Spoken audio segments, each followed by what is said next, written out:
میرے بھائیو، جب ہم رسول صلی اللہ علیہ وسلم کی سیاسی زندگی کو دیکھتے ہیں تو ہمیں آپ کے مقابلے پر 3 گروہ نظر آتے ہیں۔ کتنے گروہ؟ 3 گروہ نظر آتے ہیں جو اسلام اور اہل اسلام کے خلاف علم بغاوت بلند کیے ہوئے تھے۔ نمبر 1 پر نصارہ، نمبر 2 پر یہودی، اور نمبر 3 پر کفار و مشرکین ہے۔ اگر آپ نصارہ کے ساتھ کی گئی نبی کی مذہبی رواداری کو دیکھنا چاہتے ہیں تو اٹھائیے وہ عہد نامہ جو سن ہجری 6 میں سینا پہاڑی کے عیسائی راہبوں کو دیا گیا۔ اس عہد نامہ کا ایک ایک لفظ اسلام کی مذہبی رواداری کی روشن دلیل ہے۔ تاریخ شہادت دیتی ہے اور اس عہد نامہ کو ان الفاظ میں بیان کرتی ہے کہ رسول اللہ صلی اللہ علیہ وسلم نے فرمایا کہ عیسائیوں کو کسی قسم کا نقصان نہیں پہنچایا جائے گا، ان کے گرجے اور ان کے پادریوں کی رہائش گاہوں کی پوری حفاظت کی جائے گی، ان پر کوئی ظالمانہ ٹیکس نہیں لگایا جائے گا، ان کو اپنے مذہب پر عمل کرنے سے روکا نہیں جائے گا، کسی راہب کو خانقاہ سے نہیں نکالا جائے گا، کسی گرجے کو منہدم کر کے مسجد یا کسی مسلمان کا گھر نہیں بنایا جائے گا، بلکہ اگر عیسائیوں کو ان کے گرجوں، خانقاہوں اور مذہبی عمارتوں کی مرمت کے لیے امداد کی ضرورت ہوگی تو مسلمان ان کو مالی مدد کریں گے،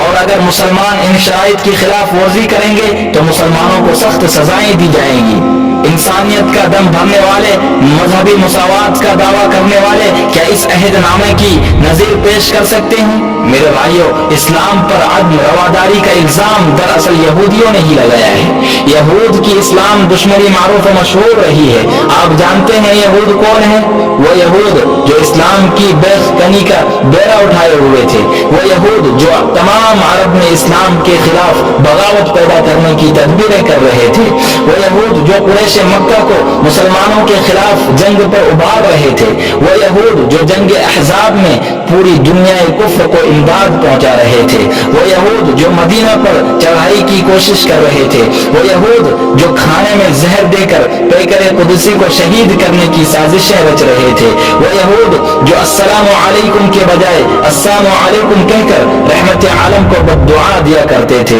وہ یہود جو اپنے قرض کی واپسی کا مطالبہ شہنشاہ کونین کا گریبان پکڑ کر کیا کرتے تھے، ان شریروں اور شریریوں کے ساتھ بھی رسول اللہ صلی اللہ علیہ وسلم نے جو رواداری کا معاملہ فرمایا ہے، تاریخ اس کی مثال پیش کرنے سے عاجز و قاصر ہے۔ میرے اس دعوے کی شہادت کے لیے یاد کیجئے غزوہ خیبر کا وہ واقعہ کہ جب یہود کو شکست ہو گئی اور وہ اپنا سارا ساز و سامان چھوڑ کر بھاگ گئے اور مسلمانوں نے ان کا مال غنیمت کے طور پر حاصل کر لیا، تو اس مال غنیمت میں تورات کے نسخے بھی موجود تھے۔ یہودیوں نے درخواست کی اور سفارش کی کہ ہمیں تورات کے نسخے واپس کر دیے جائیں۔ اب ساری دنیا کا قانون ایک طرف ہے، میرے نبی کا قانون ایک طرف ہے۔ Humanity is the best policy کا جھوٹا نعرہ لگانے والی دنیا کا انصاف کچھ اور کہتا ہے اور میرے نبی کا کردار کچھ اور کہتا ہے۔ دنیا کا ہر مذہب اور دنیا کی ہر تہذیب مال غنیمت کے واپس کرنے کو ناجائز کہتی ہے، لیکن میرا نبی اعلان کرتا ہے کہ تورات کے نسخوں کا احترام کیا جائے اور تمام کے تمام نسخے بحفاظت یہودیوں کے پاس واپس کر دیے جائیں۔ یاد کیجئے بنو نذیر کی اس سازش کو کہ جب رسول اللہ صلی اللہ علیہ وسلم کسی قضیے کے سلسلے میں گفتگو کے لیے یہودیوں کے پاس گئے تو یہودیوں نے آپ کو دیوار کے قریب بٹھایا اور چھت سے پتھر پھینک کر آپ کو شہید کرنے کی کوشش کی، مگر حضرت جبرائیل علیہ السلام نے آپ کو اطلاع دے دی تو آپ فوراً ہٹ گئے اور وہاں سے چلے آئے۔ پھر جب آپ نے بنو نذیر کا محاصرہ کیا اور انہیں گھیر لیا تو انہوں نے سر جھکا کر صلح کی درخواست کی اور مدینے سے باہر خیبر جانے کی تمنا ظاہر کی۔ انسانیت پسندی کا شور مچانے والی دنیا کا قانون کہتا ہے کہ جان کے دشمن کی جان لے لی جائے، مگر رسول اللہ صلی اللہ علیہ وسلم اپنے جانی دشمنوں کی بھی جان بخشی کر دیتے ہیں اور انہیں خیبر جانے کی اجازت دے دیتے ہیں۔ یاد کیجئے انصار مدینہ اور یہود کے مابین ہونے والی اس کشمکش کو کہ جب بنو نذیر خیبر کے لیے جانے لگے تو انصار مدینہ اپنی ان اولاد کو جنہوں نے یہودی مذہب اختیار کر لیا تھا خیبر جانے سے روکنا چاہتے تھے اور یہودی لے جانے پر اصرار کر رہے تھے۔ جب یہ مقدمہ اسلامی عدالت میں آتا ہے اور پوچھا جاتا ہے کہ آیا ان لوگوں پر انصار مدینہ کا حق ہے یا یہود کا، تو اسلام عدالت کا فیصلہ لا اکراہ فی الدین کی شکل میں آتا ہے کہ دین کے معاملے میں کوئی زبردستی نہیں ہے، لہذا انصار کو روکنے کا کوئی حق نہیں ہے۔ اور جب ہم کفار و مشرکین کے ساتھ کی گئی نبی کی مذہبی رواداری کے متعلق دریافت کرنا چاہتے ہیں تو ہمیں رحمت عالم کی پوری زندگی انسانیت کے سر پر رحمت کی چادر بن کر سایہ کرتی ہوئی دکھائی دیتی ہے۔ چنانچہ سیرت ابن حشام میں موجود ہے کہ جب جنگ بدر کا معرکہ پیش آیا جو اسلام کی پہلی جنگ تھی، اور یہ جنگ اس قدر اہم تھی کہ اس پر کفر و اسلام کا دار و مدار تھا، کیونکہ اگر مسلمان اس جنگ میں اگر مسلمان اس جنگ میں ہار جاتے تو صفحہ ہستی سے ان کا نام و نشان مٹ جاتا اور کوئی اسلام کا نام لینے والا بھی باقی نہ رہتا۔ اس بات سے اس جنگ کی اہمیت کا اندازہ لگایا جا سکتا ہے، لیکن قربان جاؤں حضرت محمد صلی اللہ علیہ وسلم پر کہ عین جنگ کے موقع پر جب کفر اسلام کو مٹانے کی کوشش کر رہا تھا، جب کفار مسلمانوں کے جسم سے خون کا ایک ایک قطرہ چوس لینا چاہتے تھے، جب خود نبی کو شہید کرنے کے لیے دشمن ہر طرف سے حملہ کر رہے تھے، تو اس موقع پر کفار و مشرکین کو پیاس لگتی ہے لیکن ان کے پاس پانی ختم ہو جاتا ہے۔ اس وقت یہ اللہ کا نبی، یہ اللہ کا دلارا، یہ انسانیت کا غمخوار، یہ رحم و کرم کا خوگر، یہ عدل و انصاف کا پیکر وہ کارنامہ انجام دیتا ہے کہ دنیا انگشت بدندا رہ جاتی ہے اور بے اختیار آپ پر خلق عظیم کی انتہا کی مہر لگا دیتی ہے۔ آپ علیہ الصلوۃ والسلام اس نازک موقع پر دشمنوں کو اپنی سمت سے پانی پینے کی اجازت دے دیتے ہیں، اور پھر جب ان لوگوں کو شکست ہو جاتی ہے اور انہیں قید کر لیا جاتا ہے تو اس وقت بھی آپ علیہ الصلوۃ والسلام صرف فدیہ لے کر ان کو چھوڑ دیتے ہیں، حالانکہ اگر آپ چاہتے تو ان لوگوں کو اسلام قبول کرنے پر مجبور کر سکتے تھے یا قبول نہ کرنے کی صورت میں ان کو قتل کر سکتے تھے، مگر ایسا نہیں کیا گیا۔ اور آگے چلیے جنگ احد کو دیکھیے، جب کفار انتہائی جوش و انتقام سے لڑ رہے تھے اور غضب میں آپ علیہ الصلوۃ والسلام پر بھی تیر برسا رہے تھے، اس وقت بھی آپ صلی اللہ علیہ وسلم نے ان لوگوں کو ہلاکت کی بد دعا دینے کے بجائے ہدایت و مغفرت کی دعا دی تھی اور صرف ایک جملہ کہا تھا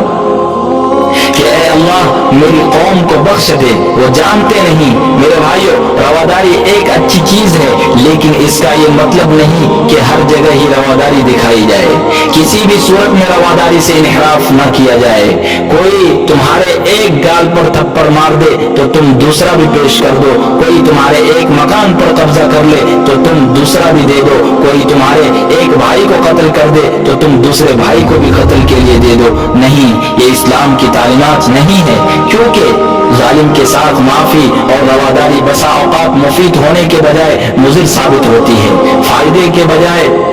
نقصان کا سبب بنتی ہے، اور ظالم لوگ معاف کرنے والوں کو کمزور بے بس سمجھنے لگتے ہیں، اس لیے کبھی کبھی ایسا رویہ بھی اختیار کرنا پڑتا ہے جو بظاہر سخت سمجھا جاتا ہے،